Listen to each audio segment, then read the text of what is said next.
Aoyama-kun 12, and series review. Goodness me, can we really be on series review posts already?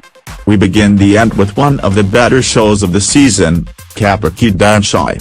Aoyama-kun, and it's certainly the series that lifted itself in my esteem the most between the premiere and the finale.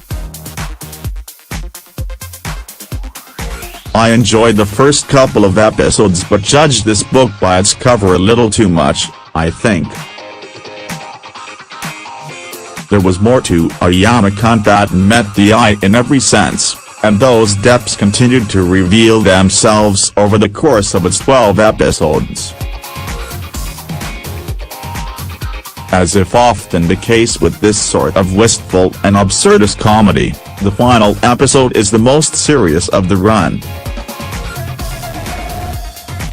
Sometimes that works and sometimes it doesn't. If awkwardly executed, these kind of eps can feel out of character for the series in question. I don't think that was the case here, especially given the third act of the episode. And of course, closing with a Zaisen-centric episode is a positive in my book, as he was one of my favorite characters in the cast, and a great cast it is. Closing with a Zaisen ep is also right in character for Kabuki Danshai. Aoyama-kun, because despite its title, and in contrast to Sakamoto Suga, as an example, this series was more about the supporting cast than about Aoyama-kun himself. He was important, certainly, and not only for the way his peculiarity impacted everyone else. But when one looks back on this series, there were very few episodes in which Aoyama-kun was actually the main character. In fact, I can think of only one or two off the top of my head. The MacGuffin for the finale is in fact Zaisen's mother, whose absence is weighing heavily on Kakushi as Fujimi prepares for a crucial qualifier against Kurashihei and its Kyojin-led defensive wall. The misdirection the ep pulls off would do Aoyama-kun on a box-to-box run proud. I had only a tiny nagging in the farthest corners of the mind that something was amiss with this setup until deep into the episode. There's a clever nod at anime cliché in all this, of course, with the strategic beams of light always hiding Zaisen Mama's face. We also have the drama of Aoyama being recruited by a professional youth club going on, another element which is contributing to Kaoru's general state of distraction.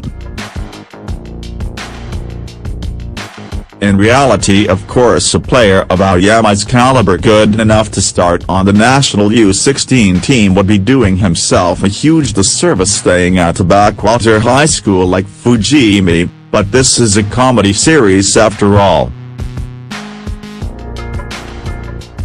Put everything together and Fujimi is off to a terrible start against Kurashihei. Zaisen's normal air supremacy is neutralized by Kurashi's titanic central defenders, and his own sluggishness, and after Aoyama is forced to save a ball off the line and dirties his uniform too early in the game, he too is sluggish and off his game. I always felt like there was something of substance between Aoyama-kun and Kaoru, that the unflappable ace had a respect for Zaisen that extended beyond what he felt for his other teammates. It seems fitting that these two should be the spur to drive each other forward in the closing minutes, especially when Kaoru's mom miraculously turns up in the audience to give him inspiration. It turns out that the faraway place she went to was Africa, and the visit Kaoru and Daddy made to the cemetery was to honor their general ancestors. Never mind that volunteer work or no, Zaisen's mom is kind of terrible at being a mom. She abandoned her son when he was 11, and has only a few moments for him here before flitting off to Brazil, leaving him calling out to her in tears and. As for the real reason Aoyama-kun chose Fujimi High, well, maybe it really was the white uniforms. But let's be honest, lots of schools wear white, and even the Japanese national team Samurai Blue has a set of white kit they wear on the road.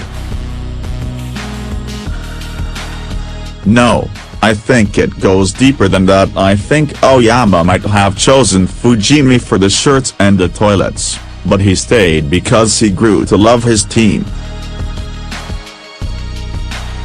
Zaison wears his heart on his sleeve. He's a big, fragile puppy dog. Aoyama-kun is more inscrutable, of course, but there's a sentimentalist in there somewhere, and we've seen hints of his presence off and on all through the series. This was such a clever, subtle and deceptively warm series right up to the end, and I really grew to love it. Even the way the ad, one of the cleverest around, generally, showcased the supporting players in its final incarnation is emblematic of how smart and creative Kabuki-dansai Aoyama-kun is. Comedy and sports are two of my favorite genres, and both are chronically underrepresented in a typical season. To see them both shine so beautifully in one series is a rare pleasure indeed. I don't know where Kabuki-dansai Aoyama-kun is going to wind up in my year-end ramblings. The last 3 months of 2017 will determine that, I suppose, but it's definitely going to be in there somewhere. And I certainly wouldn't have believed that after the first couple of episodes.